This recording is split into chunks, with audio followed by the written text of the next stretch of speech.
Good morning students. सेठ मुरलीधर मानसिंह का राजकीय कन्या महाविद्यालय भीलवाड़ा के अपने यूट्यूब चैनल पर आप छात्राओं का स्वागत है। मैं doctor Seema Gaur, associate professor in foods and nutrition, आज आपको गृह प्रबंध के विषय में पढ़ाऊंगी। पिछली कक्षा में हमने गृह प्रबंध में elements of arts and principles of design के बारे में पढ़ा था। आज के इस अध्ययन सत्र में हम लोग प्रैक्टिकल असाइनमेंट के विषय में बात करेंगे। पहला प्रैक्टिकल असाइनमेंट है गृह सज्जा में कला के तत्वों का अनुप्रयोग।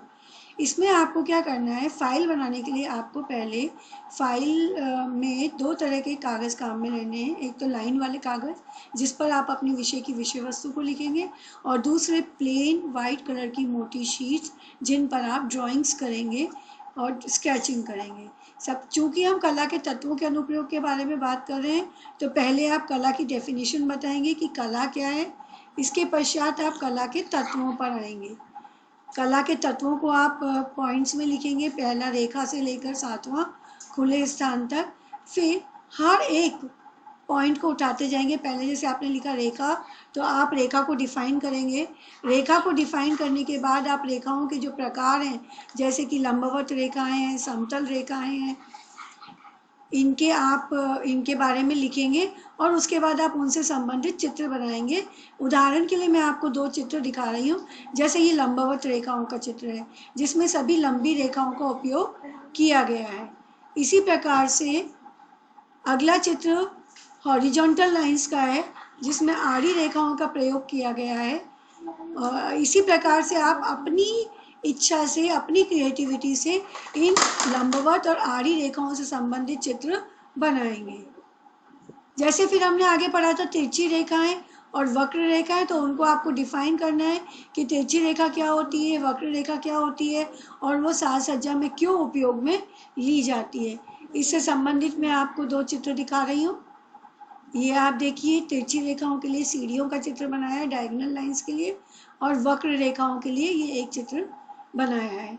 ये जो चित्र आपको दिखाए जा रहे हैं ये उदाहरण के स्वरूप है, यहाँ आपको अपने स्वयं के चित्र बनाने हैं। फिर नेक्स्ट कला का तत्व हमने पढ़ा था आकार, जिसमें हमने विभिन्न प्रकार के आकार पढ़े थे। वर्गाकार, फिर वर्गाकार के बाद इसमें, चूंकि ये मैनुअल से लिया गया है, इसमें हर डेफिनेशन के बाद जगह छोड़ी गई है, लेकिन आप जब अपनी फाइल बनाएंगे तो आप लाइन वाले पृष्ठ पर इनको डिफाइन करेंगे। वर्गाकार है, आयताकार है, त्रिभुजाकार, षटभुजाकार आदि, और ये इस तरह से आपने इस पर चित्र बनाने हैं। ये आप देखिए, ये विभिन्न प्रकार के वर्गाकार का चित्र और वर्गाकार डिज़ाइन, वर्ग का आकार, स्वरूप, फॉर्म, ये 2 डायमेंशनल चित्र है और ये 3 डायमेंशनल चित्र है। ये शेप्स को बता रहा है और ये इन शेप से बनने वाले फॉर्म्स को बता रहा है, जैसे ट्रायंगल से बनने वाले कोण, रेक्टेंगल से बनने वाले आयत आदि। इसी तरह का ये एक 3 डायमेंशनल डायग्राम बनाया है जिसमें कुछ कर्व्ड रेखाओं को और स्फेरिकल शेप्स और कोन शेप्स को यूज करते हुए चित्र बनाया है। बनावट, जैसे कि हमने पढ़ा था, बनावट को हम टेक्सचर भी कहते हैं, जिसको कि हम छू कर या देख कर अनुभव करते हैं। तो आपको ड्राइंग के द्वारा ये महसूस कराना है कि जो बना गया चित्र है वो किस प्रकार की बनावट का है। जैसे आप देख सकते हैं ये टेक्टाइल टेक्सचर, यानी कि छूने पर कुछ खुरदराहट को महसूस करते हुए। तो इस चित्र को बनाने के लिए जो स्टूडेंट है उसने पेंसिल के छिलकों का उपयोग करा है। कोर्स टेक्सचर को बनाने के लिए उसने रेत के दानों का उपयोग करा है, और वहीं फाइन टेक्सचर को बनाने के लिए उसने, आप यहाँ पर चाहें तो कोई स्मूथ चिकने पेपर की कटिंग लगा सकते हैं या पेंसिल ड्राइंग भी बना सकते हैं। विजुअल टेक्सचर को दिखाने की कोशिश करिए, जिसमें पेंसिल शेडिंग के माध्यम से विजुअल टेक्सचर को शो करा है। फिर नमूना यानी कि डिज़ाइन, जो कि रेखा, आकार, स्वरूप, बनावट और रंगों का अनूठा मिश्रण है। विभिन्न प्रकार के नमूने हमने थियोरी कोर्स में पढ़े थे, जैसे कि प्राकृतिक नमूने, जिसमें आप किसी भी पेड़, पौधे, फूल, पशु, पक्षी, झरने, तालाब, प्रकृति से प्राप्त किसी भी डिज़ाइन का आप उपयोग कर सकते हैं। धार्मिक नमूने में धर्म से संबंधित नमूने, जिसमें देवी देवताओं के चित्र या उनसे संबंधित कोई भावनात्मक चित्र या त्रिशूल है, त्रिकोण है, इस तरह के आप नमूने ले सकते हैं। ज्यामिति नमूने जो कि बिंदु, रेखा और आकार से बनाए जाते हैं। मिश्रित शैलीयुक्त नमूने, जब आप कोई भी दो शैलियों को मिक्स कर देते हैं, जैसे कि धार्मिक नमूनों को मिश्रित में और इस तरह से जब आप मिक्स कर देते हैं तो वो मिश्रित शैली के नमूने बन जाते हैं।